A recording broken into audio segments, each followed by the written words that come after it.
the thing is with me is I don't give a Yeah. don't give a shit what anybody says or what anybody thinks. I have this mindset. I know exactly who the I am. I have my circle of people that I hang around with who know me and know what I'm about and whatever. And anybody else who doesn't like it or doesn't want to, fucking bad. There comes a day where push comes to shove, where being mediocre, being like average, just burns. It sucks so much. You can't deal with it one more day, and you get off your and you create something that's always been there. It's always been inside of you trying to come out, but you've never wanted to unwrap it because there's too much pain and commitment.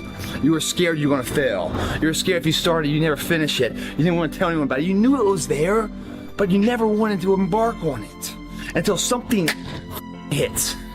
You get fired or somebody else gets success, remind you of what you could have been. And then that spark is born. And no matter what happens, I'm never gonna be in this boat again. And you get up and you go, even if it gets knocked down, you just keep going, you're a wild man. And life has never been so sweet. And you learn from those mistakes. Those failures that you have just so consequential. And then you don't want that to happen again. So you gotta be either quit or get way better. And then the next day comes and you're back playing again, and you understand that life has this cyclical nature where it's, what you do on Monday, it's fantastic, but then Tuesday is a bad day. But guess what? There's Wednesday. Yeah. So are we just supposed to live our lives like this the whole time? Versus just staying like this and understanding that it's really just a journey of evolution every day. It's just constant improvement, constant curiosity, constantly getting better. The results don't really matter. It's the figuring out that matters. Yeah, and we all get obsessed about the results. Like we get obsessed about like the output, not the input, of not figuring it out and not like changing things. What you said, trial and error, like the experimenting. If there's potential inside of you, which you know it's there, but you're too scared to tell anyone else about it, and you go on, get older and older and older and older, and the windows of opportunity start to close, and you knew it could have been given birth to, but you never did it. I promise you, it will haunt you. It's a living nightmare, dude. That fact that you had the ability to do something and you're too weak to turn the key and start the engine on it is a greater disappointment and a greater burden to carry than any of this physical sweat equity or pain in the gym or sacrifice. All that is just nothing compared to a life where you're burdened by regret, guys. Emotions come and go. The important thing is to accept them all, to embrace them all, and then you can choose to do with them what you want versus being controlled by emotion. A lot of times I've seen players, even myself, when I was younger, being consumed by a particular fear, and to the point where you're saying, okay, it's not good to feel fear. I shouldn't be nervous in the situation. And it does nothing but grow. Versus stepping back and saying, yeah, I am nervous about the situation. Yeah, I am fearful about the situation. Well, what am I afraid of? And then you kind of unpack it. And then it gives you the ability to look at it for really what it is, which is nothing more than your imagination running its course. Yeah, absolutely. Yeah, I love that. Because what you're saying is that when you're dealing with something, it's almost like, how can I get to the root of it? Yeah. Because sometimes what we're dealing with, like you're saying, it's an imagination, an illusion. It's not really... It's not really a thing. Next time you're facing a fear, next time you're going against something, do that. Like literally unpack it. Don't just settle for your first answer, because the first answer is rarely the right one. Don't hide from it.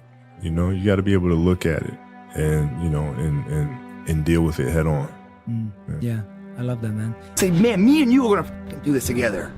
And you're going to be on my ass if I start slacking. I'm going to be on your ass if I start slacking. And I'll never accept mediocre again.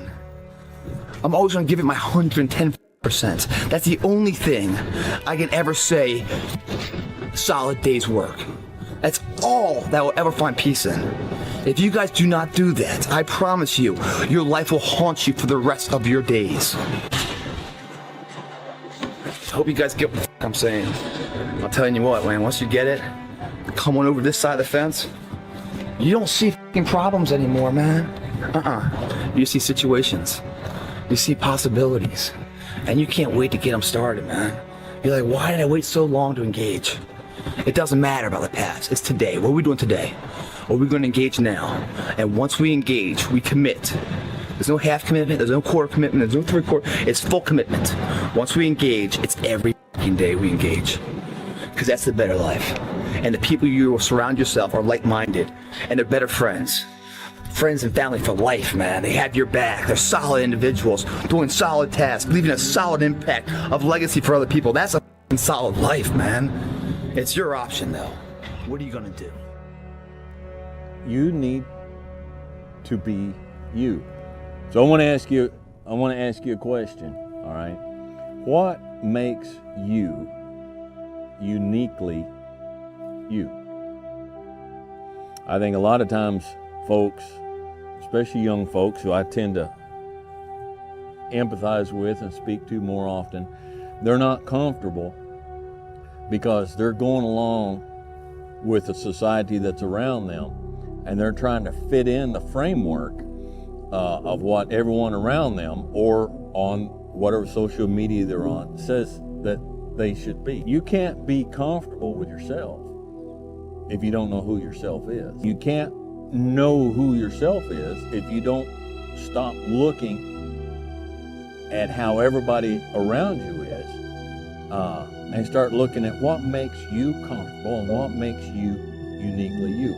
There's roughly close to, I guess, about 8 billion people on this planet, but there's only one you. Would you stand out in the crowd? Not in a bad way.